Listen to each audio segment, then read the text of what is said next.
Shalom, perkenalkan nama saya Oktaviani dengan NIM 2432150007 dari kelompok 4 mata kuliah teori ekonomi yang diampu oleh Bapak Posma Hutasoid.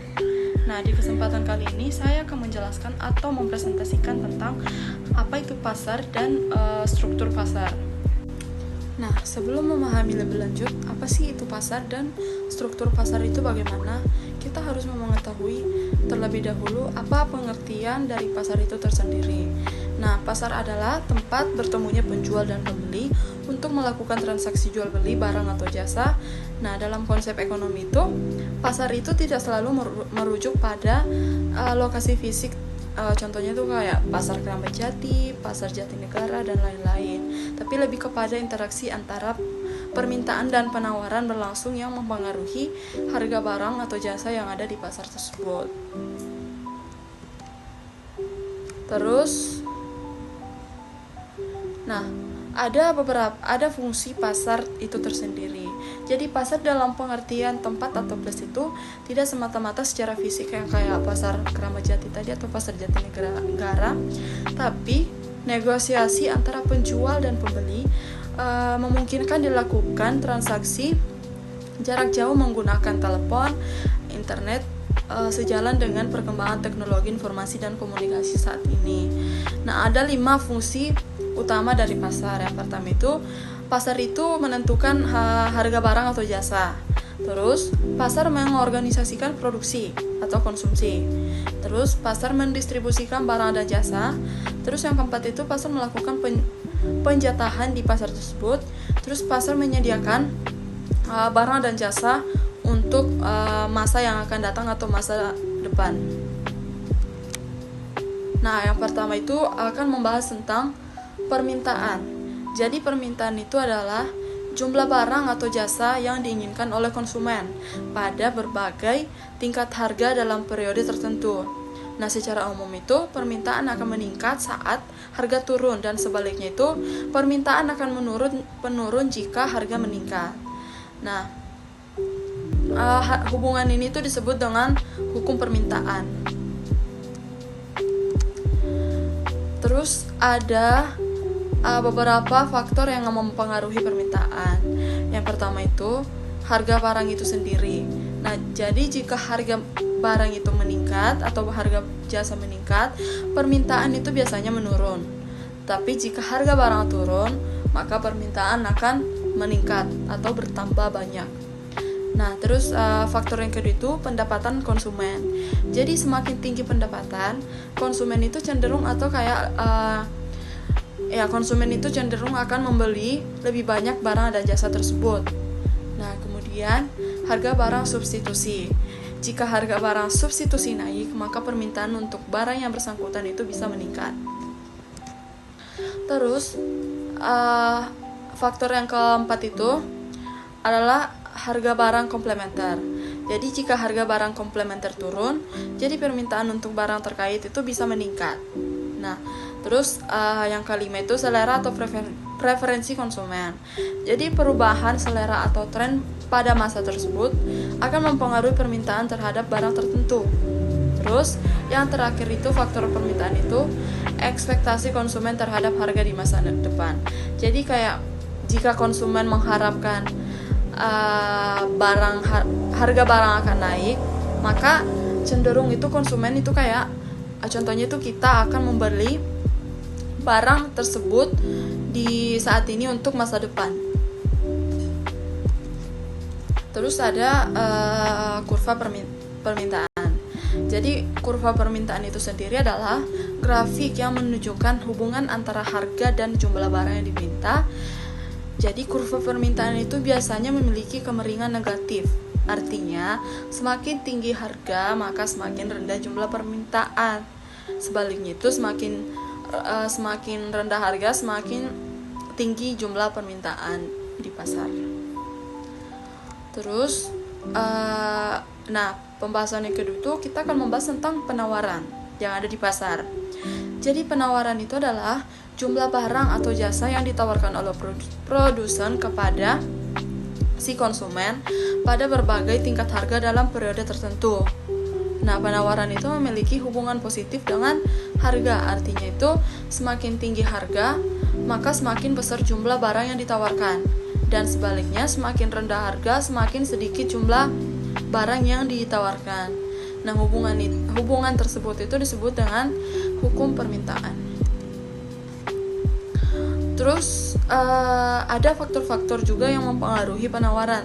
Yang pertama itu harga barang itu tersendiri. Jadi harga yang lebih tinggi itu mendorong konsumen untuk menawarkan lebih banyak barang. Terus yang kedua, biaya produksi. Jika biaya produksi meningkat, penawaran itu akan menurun karena keuntungan produsen berkurang. Terus teknologi produsen. Jadi teknologi yang lebih maju dapat meningkatkan efisiensi produk dan menambah jumlah barang yang ditawarkan dari konsumen. Nah, faktor yang keempat itu ekspektasi atau harapan produsen terhadap harga di masa depan. Jika produsen mengharapkan harga barang atau jasa itu akan naik, jadi itu mereka mungkin menahan penawaran untuk sementara waktu. Nah, terus jumlah penjual di pasar. Jadi semakin banyak produsen atau penjual, maka semakin besar jumlah barang yang ditawarkan. Terus yang ke-6 itu kebijakan pemerintah. Jadi subsidi atau pajak dari pemerintah dapat mempengaruhi penawaran barang atau jasa tertentu. Terus ada kurva penawaran. Jadi kurva penawaran itu adalah grafik yang menunjukkan hubungan antara harga dan jumlah barang yang ditawarkan. Jadi kurva penawaran biasanya memiliki kemiringan positif. Artinya semakin tinggi harga, maka semakin besar jumlah penawaran, dan sebaliknya, semakin rendah harga, semakin sedikit jumlah penawaran. Oke. Poin ketiga yaitu keseimbangan pasar. Jadi keseimbangan pasar itu terjadi ketika jumlah barang yang diminta oleh konsumen sama dengan jumlah barang yang ditawarkan oleh produsen. Jadi pada titik keseimbangan, harga yang berlaku disebut dengan harga keseimbangan atau harga equilibrium, dan jumlah barang itu disebut sebagai jumlah keseimbangan. Nah, ada proses terbentuknya harga keseimbangan. Jadi harga keseimbangan itu terbentuk melalui interaksi antara permintaan dan penawaran. Jika harga berada di atas harga keseimbangan, terjadi surplus atau kelebihan barang. Nah, sehingga harga itu akan turun untuk menghabiskan surplus atau kelebihan barang tersebut. Jika harga berada di bawah harga keseimbangan, maka akan terjadi kekurangan barang, sehingga harga akan naik. Nah, perubahan itu berlangsung hingga mencapai titik keseimbangan. Nah, kemudian ada perubahan dalam keseimbangan pasar. Jadi keseimbangan pasar itu akan berubah jika ada faktor-faktor yang mempengaruhi antara permintaan dan penawaran. Contohnya itu kayak yang pertama, kenaikan permintaan. Jadi jika permintaan itu meningkat sementara penawarannya tetap, harga dan jumlah keseimbangannya itu akan naik. Terus penurunan permintaan, jika permintaan menurun sementara penawarannya itu tetap, maka harga dan jumlah keseimbangannya akan turun. Terus kenaikan penawaran. Jika penawarannya meningkat sementara permintaannya tetap, harga dan keseimbangan itu harga keseimbangan turun dan jumlah keseimbangannya naik. Nah, kemudian penurunan penawaran. Jika penawarannya menurun sementara permintaannya tetap, harga keseimbangan naik dan jumlah keseimbangan turun. Nah, kita akan memasuki tentang struktur pasar.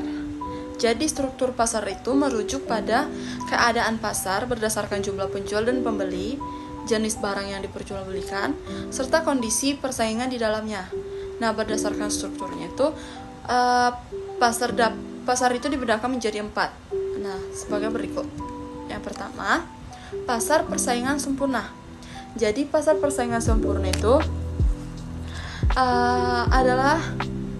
jadi di pasar persaingan sempurna ini terdapat banyak penjual dan pembeli, sehingga tidak ada pihak yang memiliki kendali untuk mempengaruhi harga pasar. Terus produk yang dijual itu bersifat homogen. dan informasi pasar tersebar sempurna. Contoh dari pasar persaingan sempurna itu adalah pasar seperti kayak pasar beras, terus gandum dan jagung. Terus pasar yang kedua itu pasar monopoli. Jadi pasar monopoli itu terjadi ketika hanya ada satu penjual yang menguasai pasar dan tidak ada barang pengganti yang sempurna untuk produk tersebut. Nah, penjual di pasar monopoli ini memiliki kendali penuh atas harga. Contoh dari pasar monopoli itu perusahaan listrik milik negara. Terus pasar yang ketiga itu pasar oligopoli. Jadi pasar ini itu terjadi ketika terdapat beberapa produsen pasar yang menguasai pasar. Jadi setiap produsen itu memiliki pengaruh besar terhadap harga pasar dan adanya persaingan di antara mereka menyebabkan seringnya perang harga dan inovasi produk. Nah, contoh dari pasar oligopoli ini itu kayak industri otomotif atau industri telekomunikasi. Nah, pasar yang terakhir itu adalah pasar persaingan monopolistik. Di pasar persaingan monopolistik itu terdapat banyak penjual yang menawarkan produk dengan variasi yang berbeda, tetapi masih memiliki sifat substitusi. Jadi penjual memiliki sedikit kendali atas harga karena konsumen memiliki banyak pilihan. Nah, contoh dari pasar ini tuh adalah pasar pakaian dan atau produk makanan dan minuman yang memiliki merek berbeda tetapi dengan produk serupa. Sekian dari presentasi saya. Jadi kesimpulan dari materi tentang pasar dan struktur pasar itu adalah jadi pasar itu adalah tempat di mana penjual dan pembeli itu melakukan interaksi baik secara langsung maupun melalui teknologi digital.